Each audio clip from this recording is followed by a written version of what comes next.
Just a few more things at the drop-off bin today. It's Monday, so I haven't been here all weekend.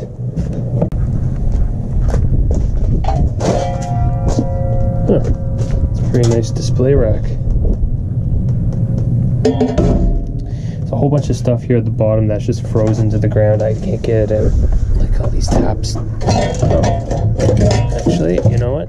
They've come free. Yep, those are heavy brass faucets.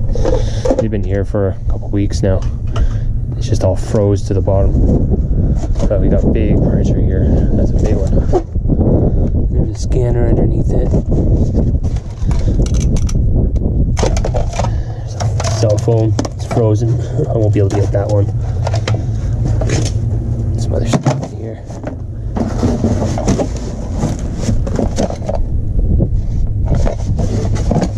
That's sealed. Sealed box with something in it. Open this up and looks like there's a part number on this. Looks like an igniter for you know what, that one looks used. Don't know. It's hard to say. Yeah, it's probably used. Yeah, I'm sure it is. Anyways, I thought it was new because it was sealed. I don't know how they got that on. Unless they just undid that part. Anyways, that looks used. But I'll take a closer look at it anyways. That would have been a nice little part to resell. It's all frozen. So I'm going to take the faucets, that printer, and there's a computer. Windows XP. Pretty basic. A euro. Got some pretty good scrap today. So the drop-off bin stuff is in the back there, and then all this scrap was a pickup today. Not too bad. I'm gonna pick through it, show you guys some of the good stuff. This piece here, it's a couple £100 at least. It's cast iron heat exchanger. There's a little bit of copper bits on it, a little bit of brass bits, but really there's not much to pick off of this thing. I'm not going to take it apart at all. And a lot of, oh, my magnet got stuck to it. Some scrap yards will take this as heavy melt steel, which is better than shred. And usually my scrap yard will do that for me. For something like this, just one piece like this, I would just throw it in with shred steel because it's not really worth my time to go over and back over the scale. And then for this particular scrap yard, I have to get out of the truck and go talk to the guys inside and tell them what I have, and they blah, blah, blah, blah, blah. So I just drop it off at the shred pile. I got this air conditioner here as well, and this air conditioner here, the rads aren't that very big, but they're still worth taking apart. So there's little screws everywhere on it. I have to take that all apart. A little bit of copper in these, and there's a little bit of wire. You know, like here's the wire right here. Let's take that off. No, it doesn't really want to come off, but you can see what I mean. It's pretty thick. It's worth taking off, and that's worth stripping for sure. There's a little bit of brass like on the ends here and stuff, and there's a compressor inside, and these compressors, there's never any they drain all the gases off for me, so there's never any gas in the air conditioners that they give me, which is really good. Really easy for me. But this is a small unit, but still worth taking apart. There's lots of brass and copper down here. Give me a second, I'll show you. I'll sort it all out. All right, let's see what we got here. This tank, it has one little brass valve right on the end of it there. I'll get my monkey wrench and take that off. They gave me a bunch of this heavy steel pipe, which is always good. This stuff's really heavy, easy to transport, and easy to store, so it's good for good shreddable steel. This one has a brass valve on it. I'll probably take that off because I want to get my brass bucket big again. Actually, got a couple more pieces of copper down here. It's kind of camouflaged in with the rest of these little bits. With the other copper that I got. This piece has two nice big brass pieces of brass, two big brass valves on them, and a little bit of copper there. I'm collecting these valve handles. I'm collecting those. These ones are cast iron, and then I'm putting them in a big lot. These are really hard to get off of the steel, but all I do is I take an angle grinder and I just cut right into it, right into the threads on 2 different sides, and then I can just crack it right off with a hammer. And it comes off pretty easy, and you just use a cut-off disc on your angle grinder, and it's pretty easy. You cut into the brass, not the steel, because the brass is nice and soft. You won't lose your angle grinder disc. If you try to cut the steel, you'll go through a couple of discs. There's the computer I got at the drop-off bin. It's missing the hard drive. I will still try and plug it in and see if that board is working. See if I can get to the BIOS boot up screen. These older XP ATX boards, they're not very good. They're not worth very much, but you can still sell them for, you know, about $30–40. I have sold them in the past. A couple of things I got at the bin. I've never seen anything like this. This is a cassette player, and I don't know if that was used for maybe like department stores. Maybe they played music, you know, but it's a cassette player. You can see here's all the things you can do with it. I'll have to do more research on that. It's kind of interesting, you know, just for the fact of like knowing what it is, like what it would have been used for. I'm not sure yet, but it does have an AC adapter. So I'll go downstairs, I'll plug it in, see if it boots up. You see if it plays a cassette. I also got a couple Polaroid cameras at the bin. I've never used a Polaroid camera before, so I don't really know how it works. I got a really big, expensive looking printer. Oh, there it is there. It's sitting right on top. It takes a new style of ink cartridges, the ones that are liquid, so it's newer. Anyways, there's the AC adapter for it. I think I'll sell that. Here's the good stuff. What do we got here? So I showed you those taps. I got the drop-off bin, bunch of brass, that heavy little pieces. And this one looks like it's brand new, never been used. I'm not sure what it is. Some sort of stopper or check valve or something. And these are copper pipes. You know, those are worth stripping. It's easy enough to do. Whole bunch of copper, #1 copper bits. Pretty good stuff. This thing's pretty good. Just all I'm going to do is unscrew it there, and I'm going to leave that piece of copper on there. It's not really worth it. Like, it's not worth it to cut this piece of copper out in between these 2 pieces of brass.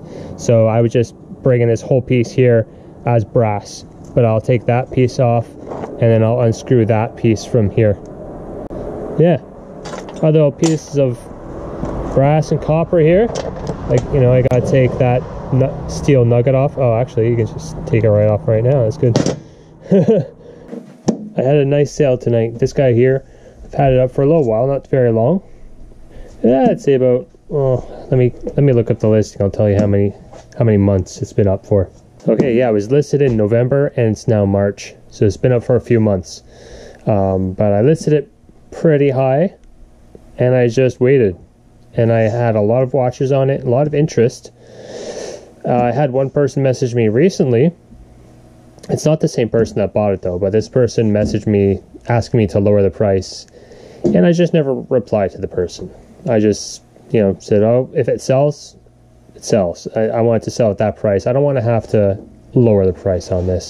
So what this is, it's an impedance bridge. It's an electrical test, piece of electrical testing equipment. Impedance bridge type 1650B from the General Radio Company, Concord, Massachusetts. So it's pretty slick design, I must admit. It's got some of these nice rubber feet on the bottom, and these locking on each side. There's a locking mechanism. Let me set up the camera here and I'll show you how it opens up. So there's a metal plate here with instructions on how to open it, but you just have to unlock it and then push down this bar, and this thing just swings. It can swing any which way. So if you want to have it lying flat, go like that. you want to have it tilted, you can go like that. There you go. There's an instruction manual down here. It's a nice little laminated chart for instructions. Whole bunch of calculations. Oh my gosh, that just totally reminds me of high school algebra. Let's get to the good stuff, shall we? It's sold for $280, $46 for shipping, and it's being sent to Michigan. So it does weigh a lot. I'm gonna have to get a nice size box and a lot of packaging because I don't want it to rattle around inside the box. But there we have it. I picked that up at Science and Technology Museum auction. Another awesome sale from that auction. This guy right here, this is just a stereo component. It's called a power amp. There it is there. I pulled two of these out of a stereo. I remember I was trying to get this thing to work and I couldn't figure it out. What was going on? There's some sort of mechanism that was broken. It wasn't these that were broken. I'm sure some of you may be asking me that, maybe thinking that in your head, but no, these guys are working fine. Little power amp. Anyways, I sold this guy for $25. $20 for shipping. It's going to the States. I think it's New Jersey. And yeah, so I was starting to unsolder it from the board, and then I thought, well, I was having a hard time with it, with the soldering. Unsoldering it, so I just ripped the plastic off of it, took the board with it. So yeah, that was a nice little sale, and had quite a few people asking me about it on eBay. Here's another guy that sold again. This was actually $45, $25 for shipping, and this guy is a defrost timer. This is actually, that came from a stand-up freezer that I picked up, and this stand-up freezer was working. It just had a toasted wire, and I think that's all that was wrong with it. But instead of trying to fix it, I just tore the whole thing apart and got a few parts off of it. This is one of them. So I sold it for $45. So defrost timer from a freezer, standard freezer, GE. Hero, what you doing? Yeah, that was Hero coming down the stairs. He's noisy. He always likes to investigate everything. Here you go, boy. I don't really like to sell appliances whole, even though this particular appliance is a stand-up deep freezer. I'm sure I could have, fixed it and sold it, but I just don't have the space to house large appliances. So I just I ripped it all apart and sold a few parts from it, and then scrapped the rest. These are lift actuator motors. There's two of them, identical. I was selling them individually for $70. And yeah, I pulled these out of a hospital bed. There's the end for that one. I think it's 120. Yeah, it's 120 volt. Anyways, yeah, they just lift up, for lifting up the bed to upright position, whatnot. So there's two of them there. I sold both. This person here, it was kind of funny. I was going back and forth with him today. He's in Mexico, but I don't ship to Mexico at all. And he was asking me if I could send these items to the States. And I said, yep.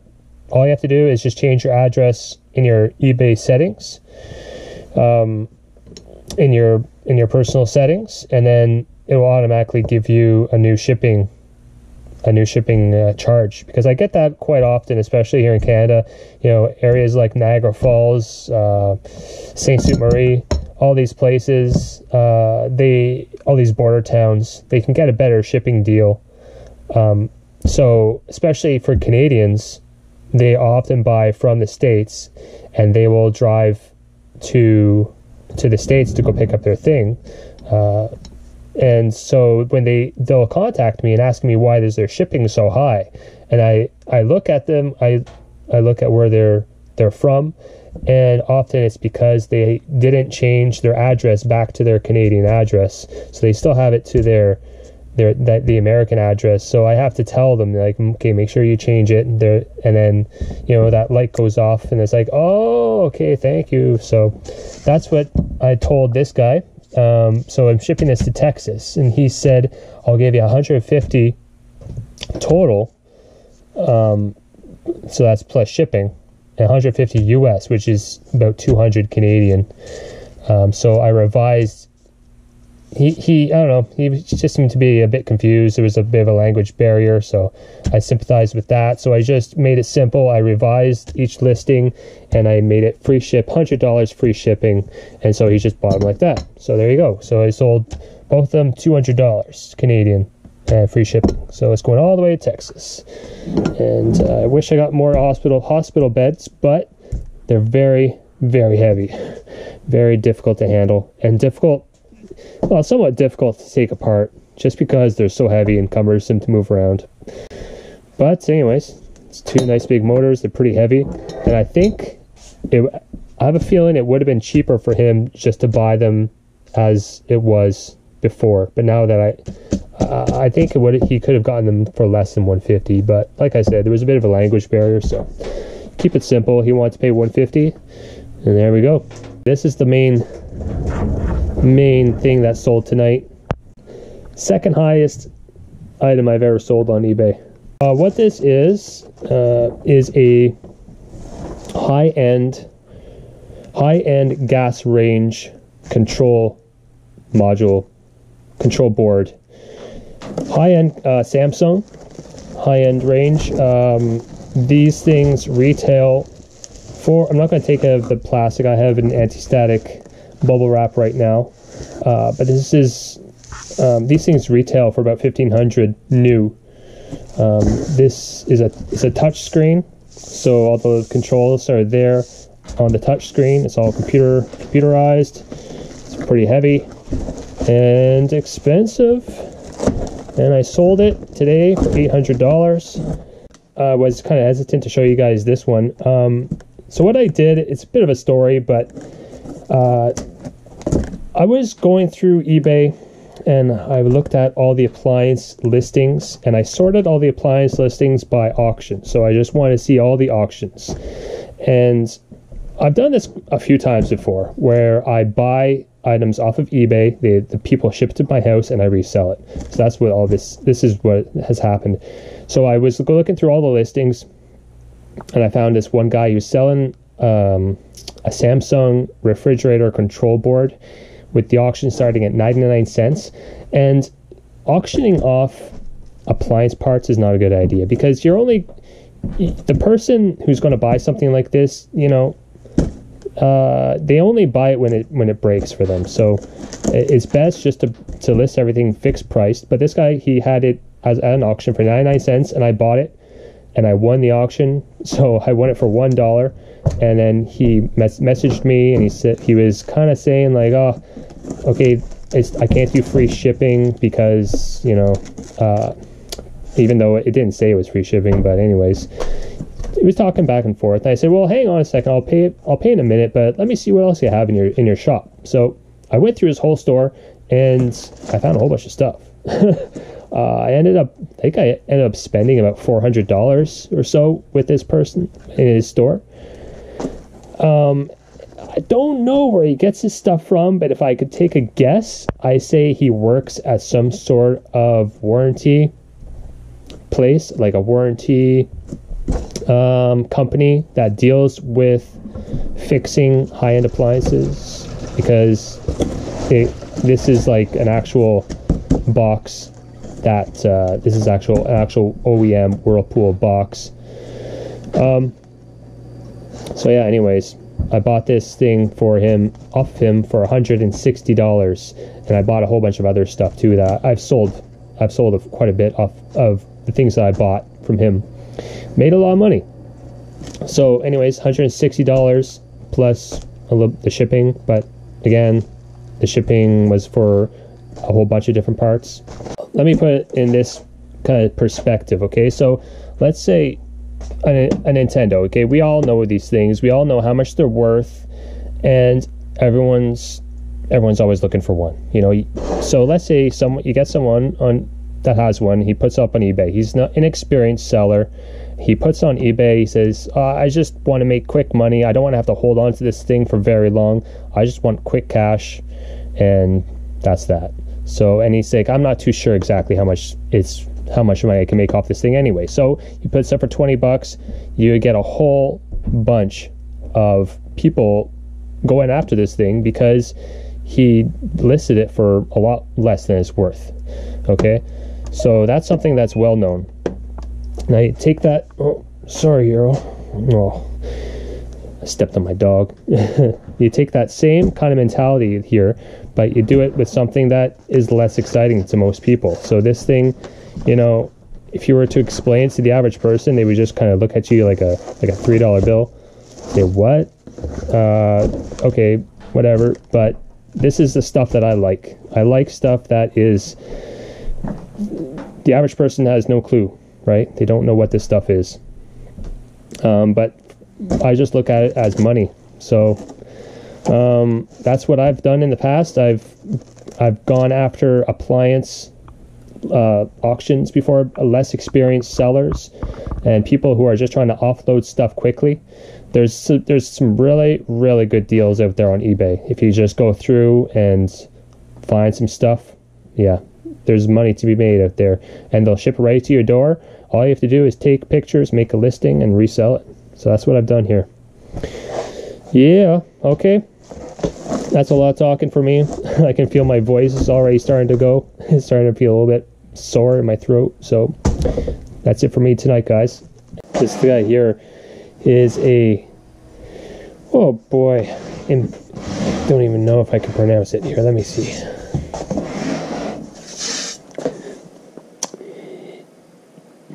Impedance Bridge. It's an impedance Bridge.